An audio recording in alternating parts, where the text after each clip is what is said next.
Olá, você que está aqui no nosso canal do Fórum Mundial Espírito e Ciência da LBV.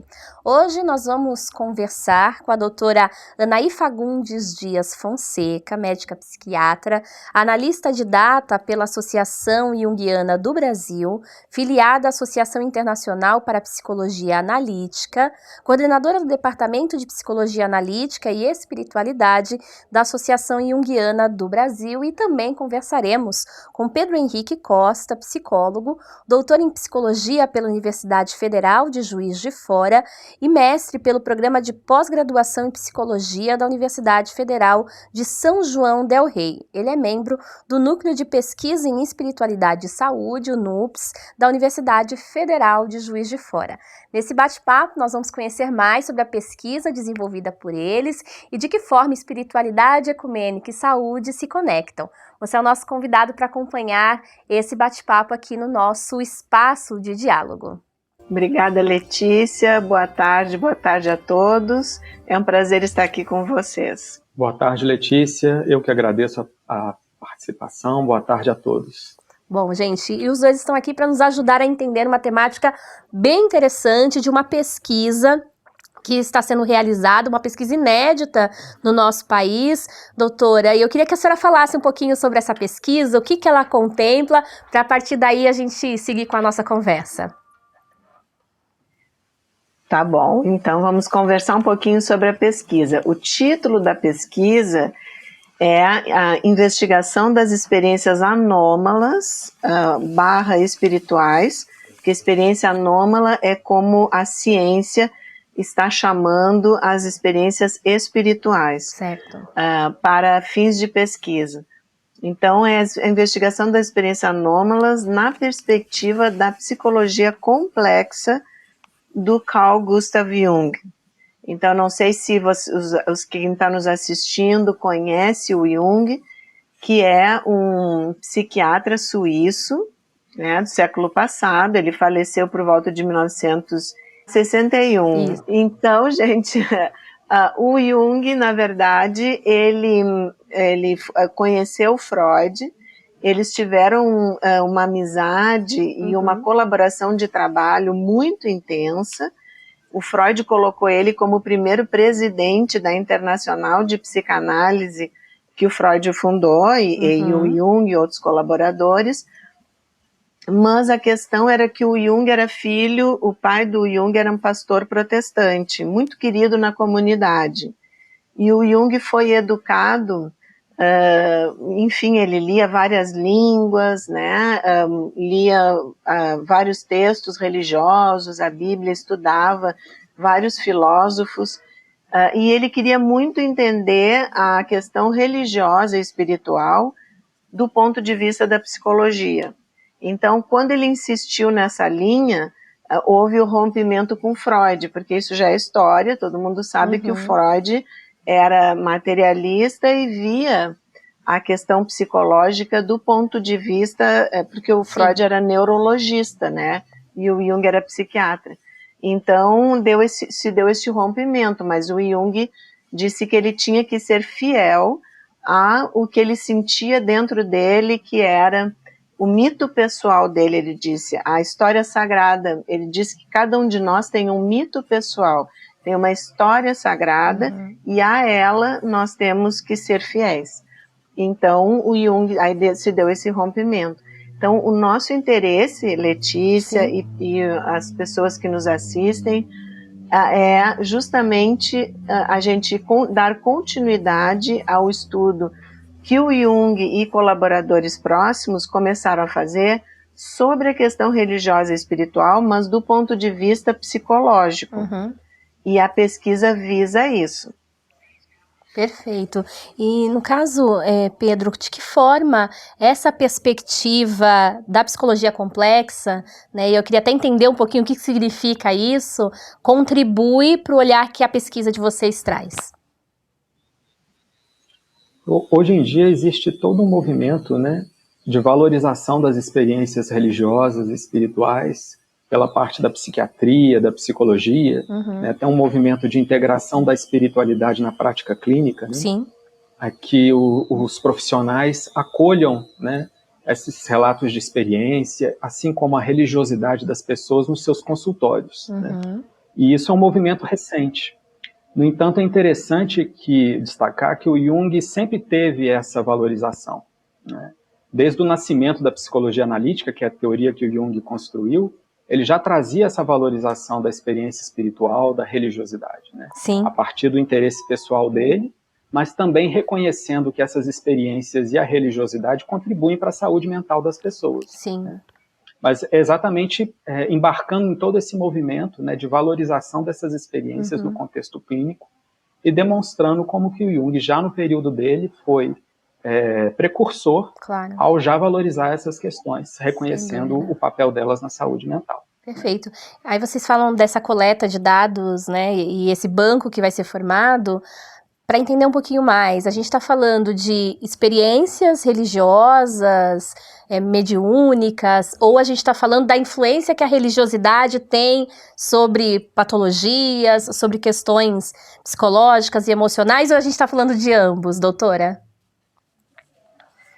Estamos falando de ambos. Né? Por exemplo, quando tu abrisse o programa e falasse da questão da oração, da meditação, hoje a ciência, inclusive eu estou em vários grupos também, o Pedro também, de estudos científicos sobre o tema, e já se passou, inclusive, da fase de evidências, porque hoje em dia a gente tem a medicina baseada em evidências, certo? Então, as pesquisas médicas dos últimos 20 anos têm trazido evidências muito significativas do bem que o desenvolvimento da espiritualidade e da religiosidade nas pessoas causa para a saúde mental e emocional. Então, na verdade, o nosso objetivo é fazer esse banco de dados, classificar, estudar, categorizar, propor novas categorias das experiências espirituais, compreendendo do ponto de vista sempre psicológico como elas agem na psique. E uma coisa, Letícia, que é importante, a gente tem, por exemplo, que no Ocidente, muito fortemente, né, nos cristãos, uma pessoa, na verdade agora é um santo, né, que teve uma experiência que todos nós conhecemos, o nosso querido Paulo de Tarso, né, nosso São Paulo, que na estrada para Damasco, ele tem aquela visão de Jesus e causa aquele impacto transformador nele. Ele vira praticamente o oposto do que ele estava até então como Saulo de Tarso. Então ali ele se torna o apóstolo Paulo de Tarso, começa a transformação dele. Então, uma das hipóteses do Jung é que as experiências espirituais têm um poder de cura transformador, de desenvolvimento da nossa espiritualidade e da personalidade e do nosso melhor potencial. Então, uma das coisas que a pesquisa visa é a gente poder entender como as experiências espirituais impactam o indivíduo. Perfeito. Eu ia falar justamente sobre isso, Pedro, porque a gente está num momento da atualidade em que muito se fala, por exemplo, sobre as questões que envolvem a saúde mental, a saúde emocional. É um tema que está bastante, né, sendo discutido, ainda bem, e precisa ser, sem preconceitos, sem tabus. De que forma vocês entendem, Pedro pode começar, depois a doutora Naí fica à vontade também, que esse impacto, né, esse olhar que o Jung traz e o desenvolvimento da pesquisa vai apresentar, pode contribuir nessa perspectiva de um olhar mais abrangente para o indivíduo, na compreensão dos seus sentimentos, dos seus pensamentos e dele como identidade, como um indivíduo mesmo. Essas experiências, como você falou inicialmente, são bastante amplas, né? Englobam vários tipos de relatos, desde premonições que as pessoas têm, sonhos significativos, ou experiências religiosas transformadoras. Às vezes a pessoa, no momento de oração, tem uma experiência em que ela sente a emoção dela transformada, né? Talvez ela vinha de um quadro de abatimento, ou até mesmo de uma crise emocional, e a partir daquela experiência religiosa ali, daquele momento de oração, ela tem a renovação dos seus sentimentos, né? Então é um quadro bastante amplo, né? E então Jung realmente ele valorizava essas questões, ele compreendia o papel de importância da religiosidade na vida das pessoas. Tem diversos relatos ao longo das obras completas dele, nas biografias, de como ele destacava que as pessoas que, de certa forma, onde a religião tinha sido importante no processo de formação delas, e elas, por algum motivo qualquer, haviam se afastado daquela questão, aquilo se transformava num problema psicológico, até mesmo numa neurose. Né? Eu me recordo aqui agora de um caso que ele comenta, de uma paciente que ela vinha de uma tradição judaica, e ela foi criada em todo esse contexto, né, a juventude, só que na idade adulta ela havia se afastado de todo esse processo. E com isso também, né, vamos dizer assim, de uma forma coincidente ou não, ela havia desenvolvido um quadro psicológico bastante problemático, né, problemas de saúde mental. E Jung destaca, então, né, para ela essa necessidade dela retornar à conexão dela com essa tradição que, de certa forma, fez parte, né, do processo de estruturação dela. Então, a partir do momento em que ela se reconecta com tudo aquilo que fazia sentido para ela na juventude, ela também se equilibra emocionalmente, né? Então, são pontos que têm sido bastante também destacados hoje em dia, né, de como que não é você forçar a pessoa, né, a assumir um certo conjunto de crenças que não é natural para ela, mas de que realmente ela se reconectar com aquilo que faz sentido para ela, com o que tem significado, né, nas mais diversas correntes que nós temos hoje em dia. Sim. Então, como que isso não deve ser descartado, nem dos consultórios, nem da nossa experiência de vida, né? Sim, como esse processo, doutora, da transcendência também compõe a complexidade que nós vivemos, né, que nós somos, porque muitas vezes alguns olhares podem entender a religiosidade, as crenças quase como algo alienante, mas entendendo isso como parte do que nós somos, é possível que a gente compreenda melhor, inclusive, os desafios humanos que nós enfrentamos. Com certeza, Letícia. E em 2015, acho que o Pedro já falou um pouquinho sobre isso, mas só para o público ter uma noção da importância que hoje na psiquiatria e na psicologia começa a se desenvolver em relação às relações da religiosidade, espiritualidade e saúde mental. Por volta de 2015, acho que foi, a Associação Mundial de Psiquiatria, né, que é a nossa Organização Mundial da Saúde, vamos dizer, para os psiquiatras, é a World Psychiatry Association, Associação Mundial de Psiquiatria.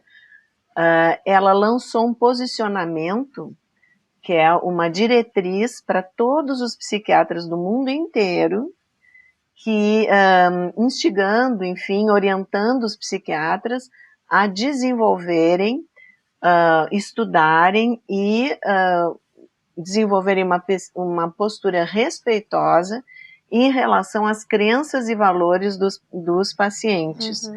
E, inclusive, instigando os psiquiatras a conversar com diferentes líderes religiosos, né, que eles são a primeira linha, quando a pessoa está num conflito, né, está com alguma dificuldade, a primeira linha, de ajuda vai ser do líder religioso da religião da pessoa, né? E no Brasil, nós somos muito religiosos. Exato. Né? Mais de 90% da população acredita em Deus. Então, a gente tem que estudar e pesquisar, e eu fico muito feliz, apesar de que ainda existe resistência no meio médico, mas existem pesquisas que mostram que por volta de 70% dos pacientes querem conversar com seus médicos, não só psiquiatras, mas médicos clínicos, etc., sobre a sua religiosidade, mas só 30% dos médicos se sentem aptos a conversar sobre isso. Nossa. Então, a gente já tem várias faculdades de medicina aqui no Rio Grande do Sul, a Pontifícia Universidade Católica, a PUC do Rio Grande do Sul, aqui em Porto Alegre, já iniciou uma disciplina de medicina e espiritualidade dentro do currículo da medicina. Sim. Então, esse é por causa das evidências científicas, esse é um caminho sem volta. Agora, é bem como tu falasse, Letícia, os médicos estão tendo que perceber que a espiritualidade e religiosidade dos seus pacientes é fundamental na questão da saúde, tanto física quanto emocional. Sem dúvida. E doutora, nesse caso, a própria religiosidade dos próprios médicos, né? A senhora mencionava, por exemplo, o fato de 90% da população brasileira acreditar em Deus, por exemplo. Então, muitos desses profissionais também têm sua religiosidade e precisam conviver dentro dos consultórios, por exemplo, com crenças distintas e a compreensão e o respeito a essas crenças, né? Exatamente, isso é uma questão de bioética. É uma questão da ética na área da saúde, né? Então, todos nós profissionais fazemos, inclusive, juramentos, quando a gente pega o diploma, de respeitar de forma ética os nossos pacientes e fazer o melhor possível para eles. Então, como a medicina, especialmente na área da psiquiatria, junto com a psicologia, por todas essas pesquisas que vocês vão nos ajudar muito ao entrar e conhecer a pesquisa, e quem quiser também poder participar, entrar no site, né? Por todas essas pesquisas dos últimos 20 anos, como eu falei para vocês, é que agora os médicos estão tendo que, e psicólogos também, estão tendo que, bom, eles até podem não ter alguma crença. Sim. E eu posso dizer, o Pedro pode dizer na área da psicologia, mas na área da medicina, tem faculdades como a PUC, né, que são, até aqui a URGS também, a Universidade Federal do Rio Grande do Sul, no Hospital de Clínicas, já tem vários colegas estudando, a gente faz várias atividades científicas. O Pedro e eu somos parceiros com vários outros colegas também, então já existe uma abertura, mas infelizmente uma boa parte ainda dos médicos tem resistência, e uma dessas questões é porque vem lá de trás a noção de que uma religiosidade, eu estou dizendo isso na área médica, o Pedro vai poder dizer mais na área da psicologia, mas ainda existe muito um certo preconceito que não é dito, até porque hoje em dia, como eu disse para vocês, tem evidências muito grandes, mas um certo preconceito em relação a falar sobre essas questões no consultório, né? Às vezes por não se sentir preparado, às vezes por achar que não é importante, por desconhecerem as pesquisas, e às vezes também, como tu bem disseste, Letícia, a pessoa tem, porque é uma questão ética, né, o profissional tem a sua postura, mas o bom profissional, ou a sua crença, enfim, o bom profissional sabe que, em primeiro lugar, o foco é o problema do paciente, os recursos do paciente, né, e espiritualidade e religiosidade do paciente, da pessoa que nos procura, e elas são fundamentais para a saúde, elas são um recurso da pessoa poder lidar. Então, esse momento é um momento paradigmático, assim, a gente diz que está mudando a postura dos profissionais e para melhor. Sem dúvida. Pedro, um ponto sobre a pesquisa que eu queria entender é o fato assim, a gente sabe que o leque religioso, por assim dizer, do nosso país é gigantesco, né? Há uma infinidade de tradições, de crenças sendo estabelecidas. Um dos objetivos de vocês é entender se essas diferenças culturais, temporais também impactam nesse processo. Eu queria entender um pouquinho sobre como isso pode ser percebido e a importância desse contexto também, no respeito à diversidade religiosa e da própria vivência, né, dos fenômenos religiosos, porque a gente sabe que eles são bem distintos de uma religião para outra, por exemplo. Sim, essa questão dos fenômenos ela é muito ampla, né? E nas diferentes religiões vão se manifestar de diferentes formas, né? No Brasil, por exemplo, a gente tem muitas religiões que têm como base o que a gente chama, né, da mediunidade, né?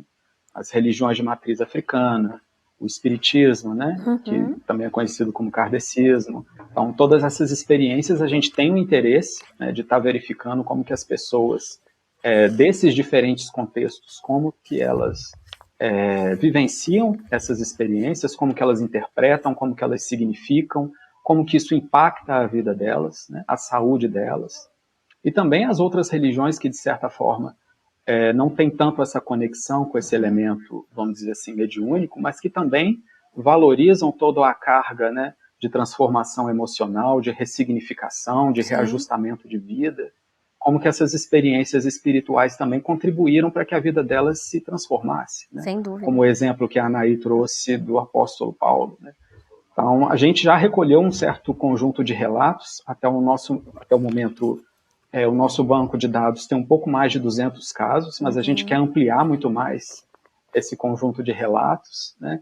E a gente vê experiências de diferentes tipos, mas de uma forma geral o que a gente percebe é que as pessoas realmente interpretam que experiências mais impactantes, religiosas e espirituais, elas foram transformadoras positivamente, né? Houve um realinhamento de vida, ou a pessoa conseguiu ajustar certos problemas que ela achava que eram insolúveis, né? Então tem esse aspecto, vamos dizer assim, transformador positivo bastante destacado no material que até o momento a gente conseguiu levantar. Sem né? dúvida. Mas a nossa intenção realmente é ampliar cada vez mais, né? Verificar esses diferentes contextos em diferentes religiões, né? Católicos, protestantes, religiões de matriz africana, espiritismo, né? Como que essas experiências aparecem, como que elas são significadas pelas pessoas. Interessante pensar nisso, porque às vezes há, inclusive, similitudes, né, semelhanças, mas com nomes distintos. Então é interessante, doutora, conhecer essas estruturas, até para identificar raízes muito parecidas e como elas bifurcaram ao longo dos tempos e das experiências e das mudanças sociais para as múltiplas religiões que a gente conhece e vivencia hoje em dia, né? E tem uma questão que eu acho bem importante. No Brasil, ainda para o grande público se fala pouco.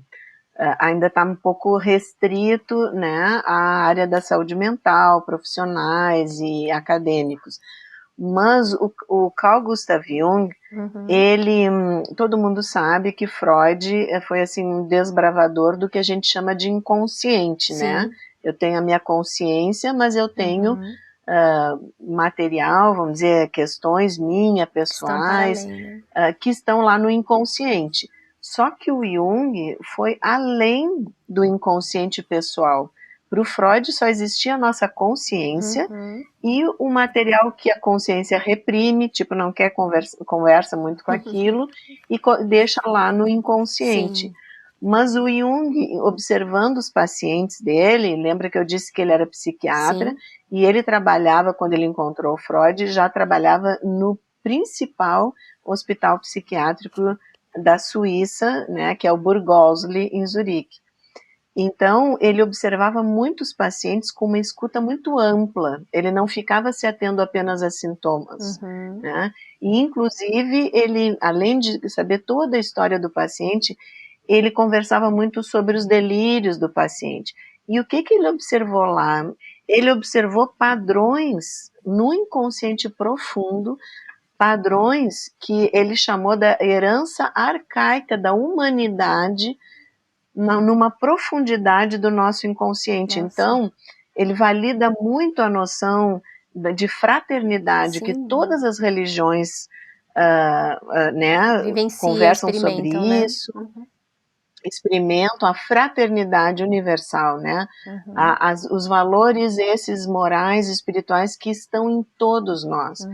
E o que o Jung descobriu, ele chamou de inconsciente coletivo. É muito bacana o conceito de inconsciente coletivo. Então é que lá na profundidade psíquica de todos nós, é bem isso que tu falasse, Letícia, nós somos nós somos realmente irmãos em humanidade. Então a gente se diferencia, e isso psicologicamente, né? A gente se diferencia pela cultura, pelas condições de nascimento, e a gente vai, claro, desenvolvendo cada um a sua própria personalidade. Mas pensem assim, eu acho muito linda essa imagem, de que nós estamos num mar, né? Num mar, na verdade, de uma dimensão espiritual. E cada um de nós é uma onda desse mar. Então a gente se vê, se percebe na ponta da onda, é o nosso ego, a nossa consciência. A gente olha para o lado, Letícia, olha para o outro, olha o Pedro. Só que a gente esquece que numa profundidade nós estamos todos ligados, porque nós somos todos ondas desse mar. E as religiões nos lembram disso. Sim. Então, por isso que a gente tem essa ideia de que a psicologia do Jung, ela é mais ampla, mais profunda, e ela toca em pontos que outras linhas psicológicas às vezes têm dificuldade de tocar, porque ficam só lá na ponta da onda. Perfeito. Doutora, a gente já está caminhando para o encerramento, mas eu acho importante, adorei e estou gostando bastante do bate-papo, mas para quem está acompanhando a gente, fala assim, olha, interessante, mas o que isso transforma a minha vida? Por que é importante para a dona de casa, para o estudante que está acompanhando a gente, contribuir, participar desse estudo? Que avanços são esperados? A gente não disse, mas eu acho que era importante dizer, que na metade do século XX, lá por 1950, que era depois da Segunda Guerra Mundial, né? Segunda Grande Guerra. Então a Europa estava muito sofrida. E teve uma revista que existe até hoje, que se chama O Observador Suíço, que fez uma chamada para todo o público de Zurique ali, né? Para eles relatarem experiências incomuns que eles tivessem tido.